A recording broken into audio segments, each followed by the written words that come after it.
Hi children, welcome to Kriti's Tutorials. If you are not subscribed to Kriti's Tutorials, kindly subscribe and click the bell icon button so that you will never miss an update. So, in the previous sessions, we were discussing about the kingdom Animalia. In that, we have discussed about a few phylums. So, in this session, let us take up with the fresh phylum, that is Arthropoda. So, coming to the arthropods, this is said to be the largest phylum which holds the plenty of species in the kingdom Animalia.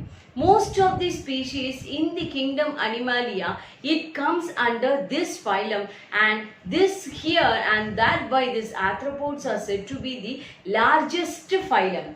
Right? So this phylum Arthropoda, it is said to be the largest phylum in the kingdom Animalia. So coming to the general characteristics, so we have seen it is triploblastic, that is it consists of 3 germinal layers. They are outer ectoderm, endoderm and mesoderm. Coming to symmetry, they exhibit bilateral symmetry. So coming to body plans, they are tube within a tube body plan. Then coming to coelom, they are coelomates. They have true coelom. Okay, so they are coelomates. So all the general characteristics are well developed in case of this phylum Arthropoda. So coming after this general characteristics, first we have to discuss about the important point which we have to discuss about is the exoskeleton. So what is exoskeleton? The skeleton-like structures, the rough structures which are present on the surface of the body, right? In the external part, it is called as the exoskeleton. The exoskeletons of these species are made up of chitin. Right, the exoskeletons are made up of chitin, and this chitin is made up of hermopolysaccharides. They are made up of hermopolysaccharides. Okay, so hermopolysaccharides is nothing but N-acetyl glucosamine. It is nothing but N-acetyl glucosamine. Okay, so this chitin is made up of N-acetyl glucosamine. Right, this chitin, it is not present completely in the body surface. Right, it is present in the form of pieces. Right, and those pieces are called as sclerites. Okay, the pieces of chitin is called as the sclerites. So how is the sclerite present? The body of these arthropods are divided into 3 parts. Okay, so dorsal part, ventral part and the lateral part. Right? So the dorsal part of the sclerite is called as tergum. Okay, the ventral part is called as sternum, and the lateral parts, they are called as pleura.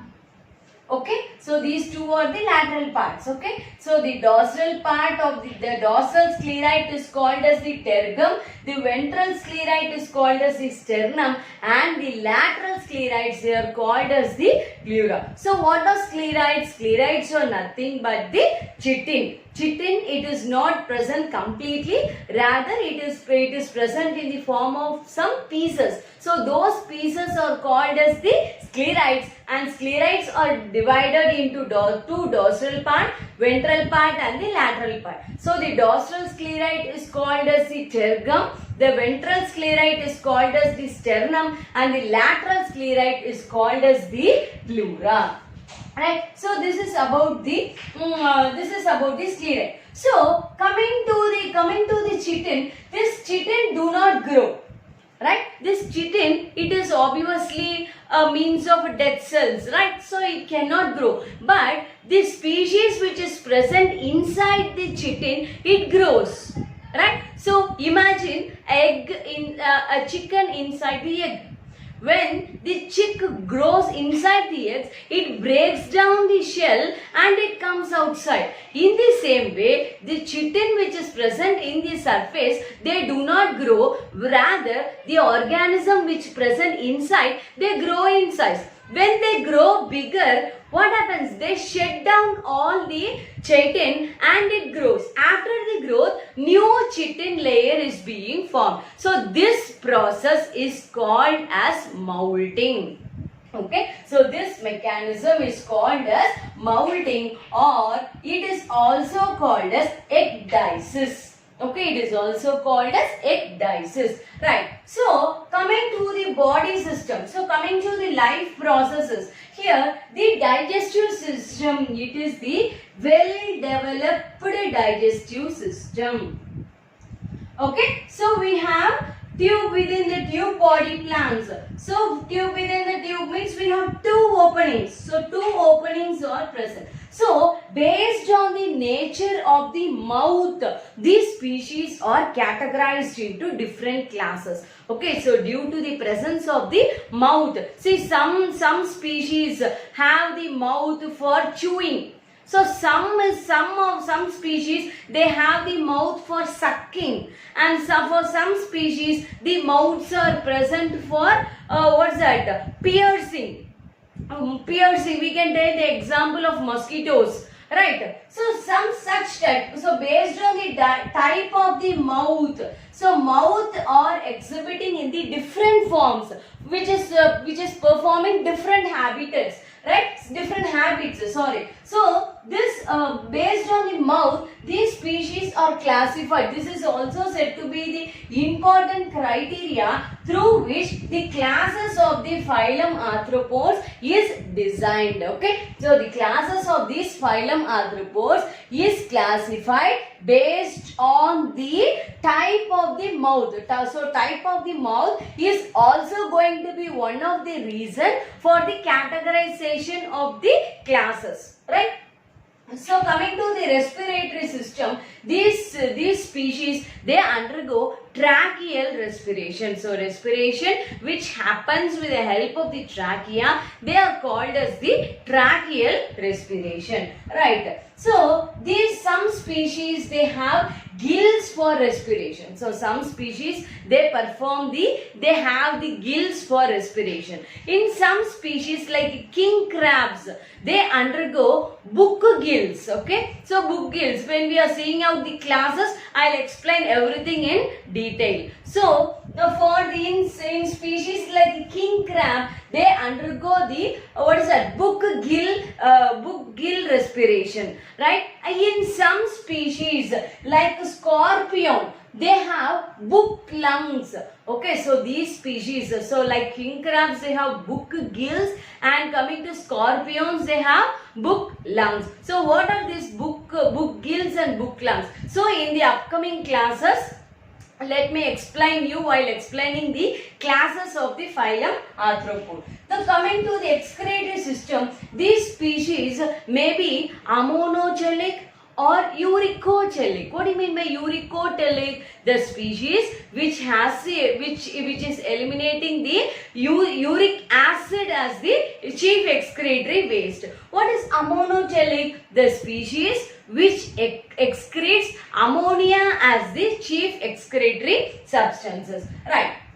So the excretory organs, they may be Malpighian tubules. Okay, the excretory organs may be Malpighian tubules. And coming to urate cells, what are urate cells? Urate cells are the storage cells which stores the uric acid and it eliminates at one time, right? So such type is called as the urate cells. So urate cells are also called as the storage cells. It stores the nitrogenous waste, and when it is full at one stage it eliminates, right? So such type of cells are called as the urate cells. And one more excretory organ which is present in the arthropods, they are green glands. Okay, so they are green glands. So these are about the excretory system. So coming to the circulatory system, they have open type of circulatory system. So coming to the mode of circulation, we can categorize the circulation into two types. They are open type of circulatory system and closed type of circulatory system. So if we are talking about the open type of circulatory system, it is like simply bathing in a shower, right? So the fluid, it flows, it opens from the heart and it opens into the sinuses. Sinus is nothing but the cavity in which the organs are bathed, right? So that cavity. So without the functions of blood vessel, simply the oxygen, the blood is being released into the body. So such type of circulation is called as the open type of circulation. So coming to the closed type of circulation, it is like the connection of the pipes, plumbing system, right? So what is that? Nearly the blood from the heart, it is transported to various parts of our body with the help of blood vessels. So such type of system, it is called as the closed type of circulatory system. So in case of arthropods, we have open type of circulatory system. And most of these species, they don't have the respiratory pigments. And here, so since they have no respiratory pigments, the fluid which is flowing inside that, it is called as what? Hemolymph. Okay, the fluid which is flowing inside, it is called as the hemolymph, and the cavity is called as hemocoel. Right? So it is called as the cavity is called as hemocoel, the liquid is called as the hemolymph, then the part from which the hemolymph is released, that is called as the sinuses. And such type of species, they have tubular heart. This type of species, they have tubular heart. So this is about the type of circulatory system. So coming to the nervous system, in such phylum, the nervous system is very well developed, and they have central nervous system as well as the peripheral nervous system. So what is central nervous system? The brain and the spinal cord, they includes the central nervous system. If you are talking about the peripheral nervous system, the nerves which originate from the brain and the spinal cord, they are called as the peripheral nervous system, right? So coming to the next life process, that is called as a reproduction. So coming to the reproductive system, in case of arthropods, the sexes are clearly differentiated. Okay, so the sexes are separate. So we can categorize. So this is a male arthropod and this is the female arthropod. Okay, so we can categorize the sexes of the species. And moreover, the fertilization may be internal fertilization or the fertilization may be external fertilization. So coming to the mode of development, they exhibit both direct development as well as the indirect development. So direct development and indirect development, both are applicable in case of this phylum arthropods, right? So coming to this largest phylum, we can categorize. So based on the mouths of the digestive system, based on the mode of excretion, and based on the appendages present in its body, these species are classified into 7 classes. Okay, this phylum arthropods are classified into 7 classes. So in the upcoming classes, let us discuss more about each and every class with 1 or 2 examples, and so that it will be very clear for you. And now let us discuss about the first class. Okay, so the first class of the phylum Arthropoda, it is called as Oncophora. Okay, it is called as the Oncophora. Okay, then coming to the Oncophora, we can tell this example of this class as Platypus. Okay, so let us take the example of Platypus. What is the common name of Platypus? The Platypus, it is commonly called as walking worm. Okay, it is commonly called as the walking worm. Right. So coming to this class Oncophora, this platypus species, it is going to be the connecting link between the two species. So what I mean here, when I am talking about the term connecting link, we can we can categorize one more term, missing link and connecting link. So what is missing link? The connection between the two extinct species. You have to keep it in mind, right? So if the connection is going to be between two extinct species, that is said to be missing link. Now if the connection is going to be two living species, it is called as the connecting link. So coming to the links, it is categorized into two types. They are missing link and connecting link. So what is missing link? The connection between two extinct species, it is called as the missing link, and the connection between two existing species, we can term it as the connecting link. So coming to this platypus, let us see what is the connecting link. So the body is the segmented body. Okay, so body is segmented body, right? So coming to the appendages. So each segment has some extension. So we have seen in the example of Nereis.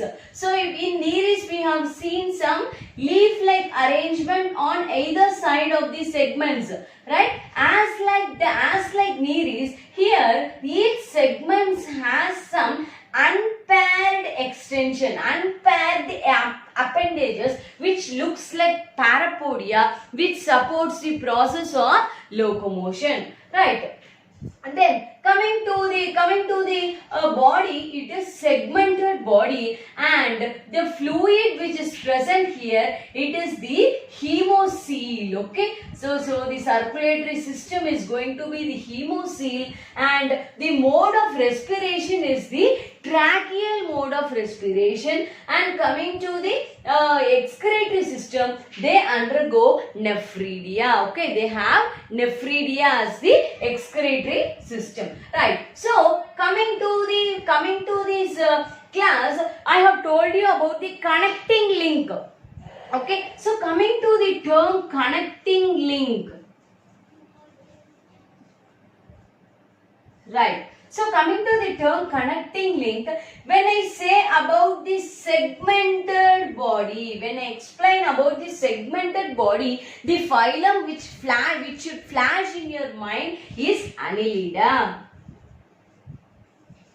right? When I talk about the tracheal mode of respiration, you should get flashed with the phylum Arthropod. So this type of species, this type of platypus, it is the connecting link species between the phylum Annelida and the Arthropoda. So hope you are clear with the general characteristic and the first class. Okay, so in the next class, in the next video, I'll post with the next class with some more interesting example. So stay tuned to Kriti's tutorials, subscribe and share my channel as much as possible. Thank you.